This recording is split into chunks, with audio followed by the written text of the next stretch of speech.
at those. And this evening, we've been studying about in 1 Timothy chapter 6, and we've been according to godliness. And we've looked at two areas of this, and tonight we want to look at the third. The first one we found in 1 Timothy chapter 6, verse 3. When he talked there about according to godliness, and we spent time talking about that.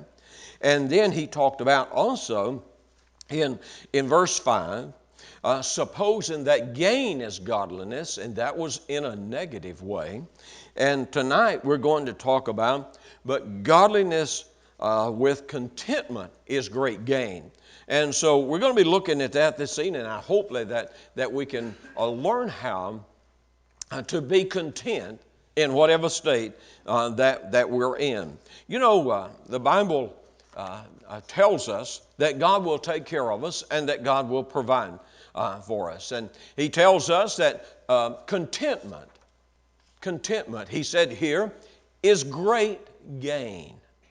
And when I looked at the word great, I just wanted to see just how big was this word, great?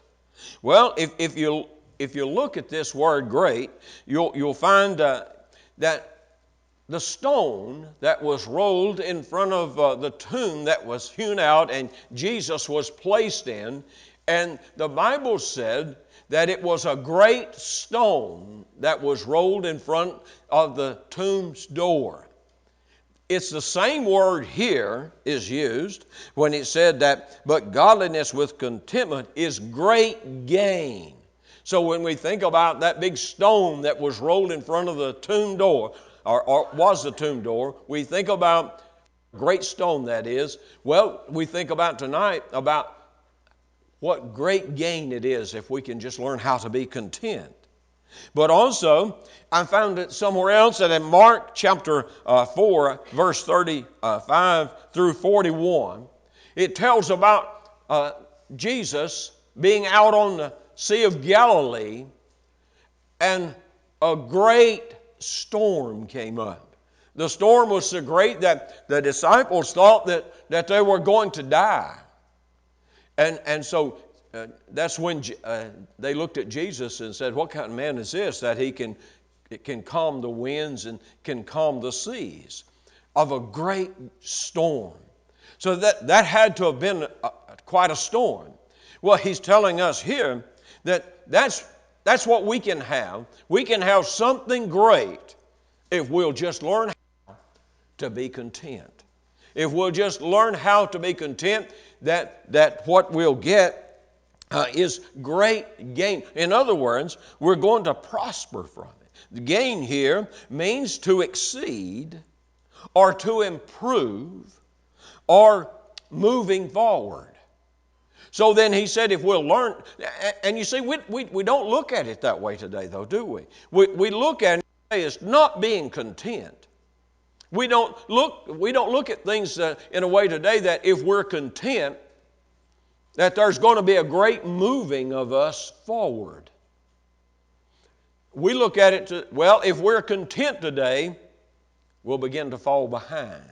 If we're content, we'll begin to go backwards. Well, that is true if you're looking at it in the worldly point of view. But if you're looking at in Christian point of view, he's telling us here, if we will just learn how to be content, it would produce great gain. Great godliness will become more like the Lord. And we say godliness is a godlike conduct. Now, if it just takes me to be content, for me to be more like God, then that's what I want to be. I want to be content if it's going to help me in being like Him. But also, I want to learn how to be content today if it will help me to conform to the will of God. So you see, those are the things where our gain is at. It's not another new car. That's not the great gain that he's talking about. It's not a better job. It could happen. But you see, the great gain is to be more like God. The great gain is to conform to the will of God. I guarantee you, not a one of you here tonight that say, but what you don't want to know what the will of God is. You want to be in the center of His will. You want to find His will. Well, the only way you're going to find His will is through contentment. Contentment. And you see, if we go back and we think that great is supposing that getting things is going to make us be more godly, then we're working in the wrong direction. He's telling us here to work in the right direction is to be content. He said content. And if we could just understand it, but godliness with contentment. In other words, be satisfied with a godlike conduct. Be satisfied with whatever God is doing to conform us to His will. And so that He's telling us that it is a great gain. Now look in verse 7 and verse 8, because it's here that He tries to explain to us why godliness is great gain. He said, look what He said in verse 7. For we brought nothing into this world. There has never been a baby born in this world that wasn't naked. Am I right? Didn't have one stitch of anything when they were brought into the world. Now you see, that's what He's trying to get us to see.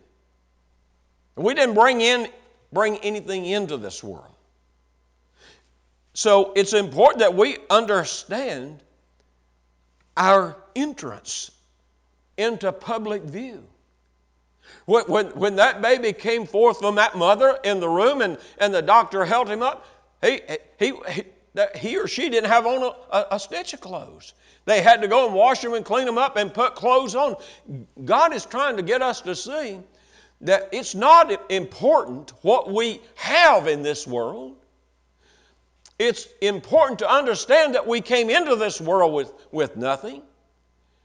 And then He wants us to see in the rest of that verse is that, and it is certain that we can carry nothing out. So we're going to go out just like we came. Now we'll dress them up and put them in a tomb. And we'll put $10,000, $12,000, $15,000 in the ground out here. We ain't going to carry it with us, though. Because He said it's for certain we're going to leave just like we came, without anything. So then He's trying to get us to see that all of these things that we accumulate don't give us contentment. All of these things. Why?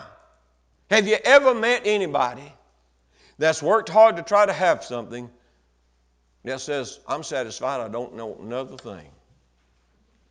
Has anybody ever met anybody like that? I don't want another thing. I'm just completely satisfied. God, I'm just completely satisfied with what I got. I don't want nothing else. No. Warren Buffett's probably the richest man in America. On this housing thing that the government now is going to help people that pay for their houses, Warren Buffett thought it'd be good to invest in that, and him already the richest man in the world. You know how much he made off of that one deal that White House did? 150-some million. He made 150-some million. You see, there's the richest man in the world, but he's not content. No. He don't understand the principle that he came into the world with nothing and he's going to leave the world with nothing. So, you see, we need to understand that. You see, we're going to go out in public view just like we came in. We came into this world in a hospital room or in a home in public view with nothing. And when we die, we're going to leave everything behind. So we said, then I want you to understand that be content, because you'll be happier if you can do that. Now, let's look at the drawback to this. If you look in Matthew chapter 6, 35, you know what he said? He said, well, why do you give thought? Now, you know what? If you're not content, then you're discontent. And if you're discontent, it produces anxiety. If you're discontent, it produces anxiety. Look at Matthew chapter 5 and see what the Bible says there concerning that. Chapter 5.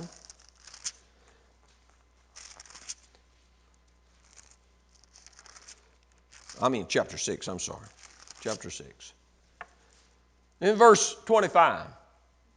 Therefore, I say unto you, take no thought for your life, what you shall eat or what you shall drink, nor yet for your body, what you shall put on it. Is not the life more than meat, and the body than raiment? He said in verse 27, he said, which of you by taking thought can add 1 cubit unto his stature? And he said, why you get caught up in this? Because it produces anxiety. Well, people have just about drove themselves crazy because they couldn't get enough. They just couldn't get enough. And they were so full of anxiety.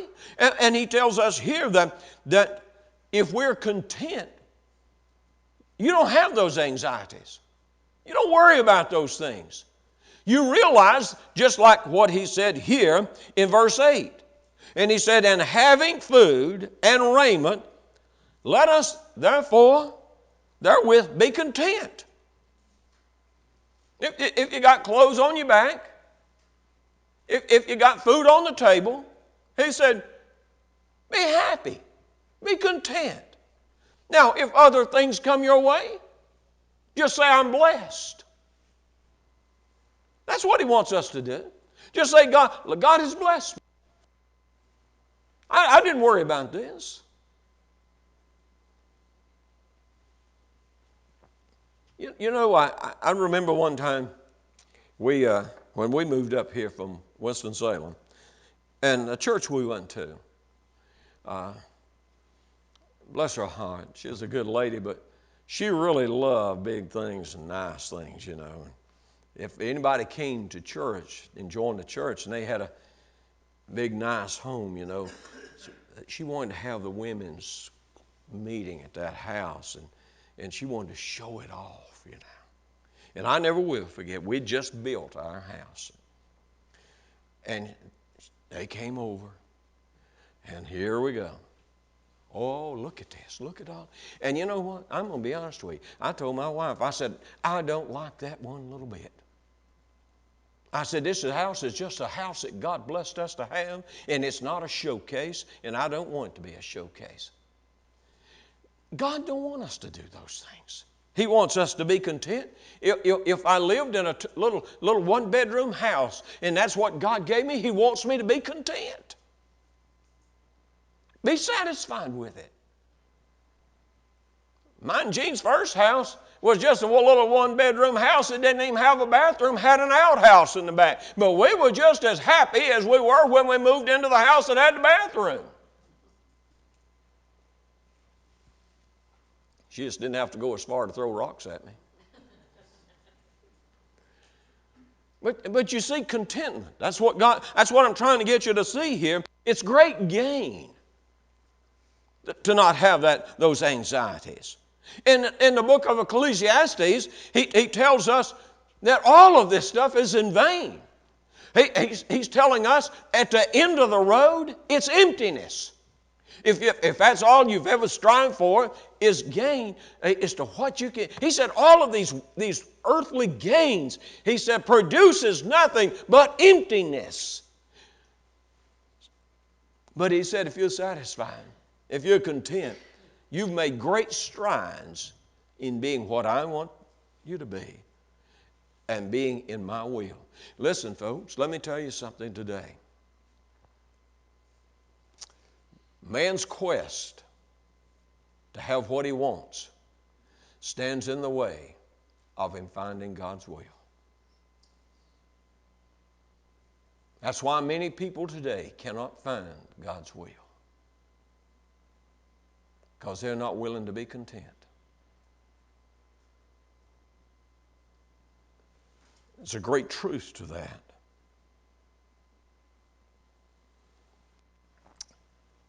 When we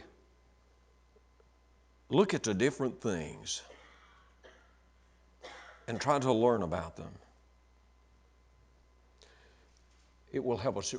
In Genesis chapter 37, 24, when we don't have contentment, here's what happens to us. In this story, in Genesis chapter 37, it's about Joseph's brothers taking him and putting him in a cave or in a hole to die.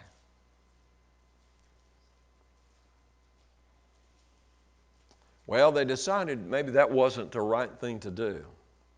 So they went and got him out of the hole. And they saw a caravan of Egyptians coming, and they said, we'll just sell him to the Egyptians. And they said they were all at peace with that. You know, sometimes we get content at the lesser sin.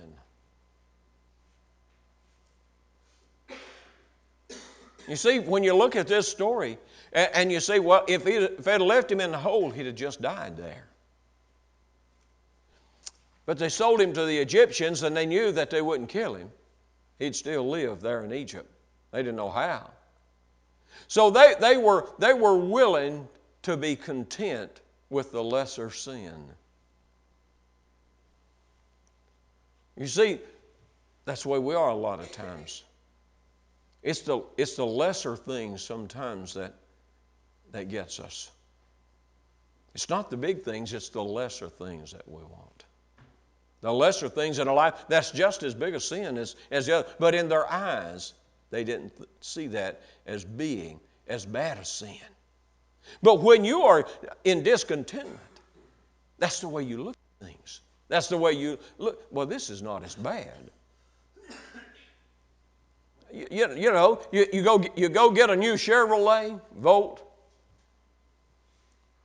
It'll get you 35 miles away from home before it dies. But you say, well, I could have got a Rolls Royce. But the truth of the matter was I couldn't afford neither one of them.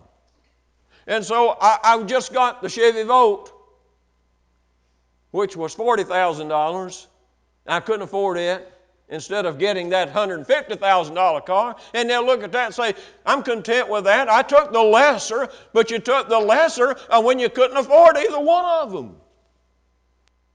You see what I'm trying to get you to see? Learn how to be content in whatever it is that you have. You know, in Joshua chapter 7, verse 7, it talks about there in Jericho. It talks about when they took the walls of when the walls of Jericho fell and they went in to Jericho. And remember what God told Joshua to tell him? He said, don't take anything. Don't take anything out. Well, you know what? Achan had just seen the walls of Jericho fall. He had just seen Israel be able to go into Jericho and win a great victory. You would have thought, man, this is great. Look what God has done. But he saw that Babylonian stuff. And he said, you know what? He wasn't content. I can take a little bit of this with me, and my family will live just a little bit better than everybody else when we get situated. So I'm going to take some of this gold and silver with me. What happened to him? He died. Went out just like he came in, without anything. And his whole family died. And all of his cattle and his sheep, his oxen, they all died. Because he did not understand what contentment was. Contentment is a godlike conduct. Well, if we're going to have a godlike conduct, we're going to have to do what God says do. He did not conform to God's will. God's will was go in and destroy those people in Jericho and take nothing out of it. That was God's will. But his desire for more caused him to get out of God's will, and people's desire for more today keeps us out of God's will. So we look at that verse of Scripture, it tells us a whole lot, doesn't it? Because he said in verse 10, "For the love of money is a root of all evil, which while some covet after, they have erred," what? "From the faith." Well, where will faith take us? Faith will take us to a godlike conduct. Where will faith take us? Faith will take us into a life that will conform to the will of God. That's what faith will do.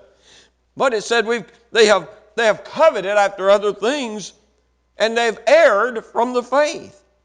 And they have pierced themselves through with many sorrows. Oh my goodness. Don't we know, church, don't we know what's wrong in one area? The housing problem today. Look at the people whose hearts are broken because their $1 million home is not worth $500,000 today. Their greed has pierced them in the side, and they're full of sorrow because of it. Am I right? Well, why did they buy the $1 million home when they couldn't afford it?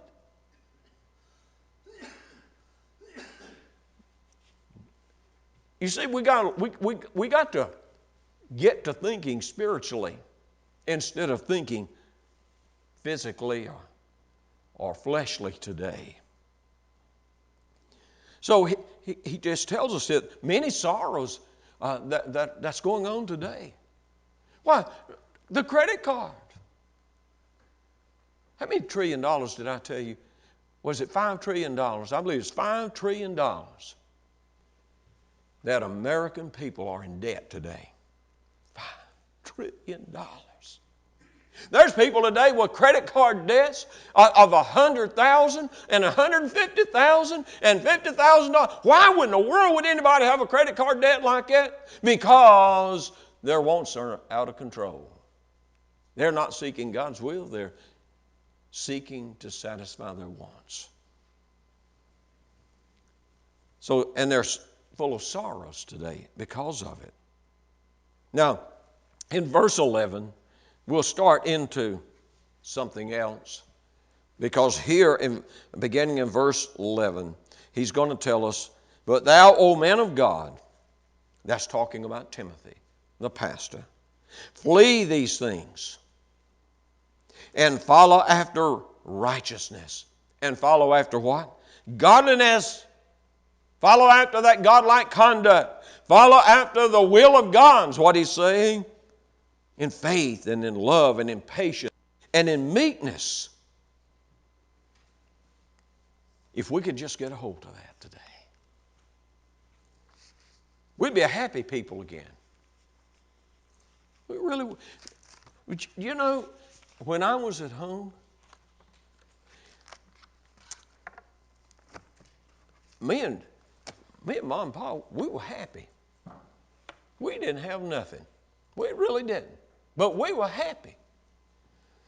I tell you what, we'd go into that old kitchen. Kitchen was outside. You didn't stay in no warm room when you went to eat. When I was a little boy, you had to go outside to go to the kitchen. And after we'd get through eating, and we'd go out and wasn't nothing else to do but sit on the front porch. And I'd sit down and grab me a pillow and sit down on that on one of those little rocking chairs there, and I'd say, "Pa, tell me about old times." Content. Some of you guys, and some of you know about this, you wasn't worried about what was going to happen. Pa and Mom wasn't worried about getting another car. They didn't have no car. They weren't worried about getting the house remodeled. We were just worried about keeping the water out and keeping the cold out. I could go upstairs and I could look between the logs and watch it snow. And the snow would blow in. Thank goodness I didn't sleep up there. But you know what? Back then, people were happier. And the neighbors would come in and we'd sit down and talk. Well, I can remember the neighbors coming in and we'd sit on the porch and I'd listen to them talk. And you know what? There was some contentment going on in people's lives. I never will forget and I'll tell you this in closing. Old T. Marky Mathis, he'd come up to the house about every evening. And he'd sit there for a little while and he'd get up and he'd head out back toward the road and he'd say, "Well, Luther," said, "good Lord willing and creeks don't rise, I'll see you tomorrow." And he'd head off walking down the road. You say, "Well, that must have been some more boring days." No, we were content. We were content. Thank you so much.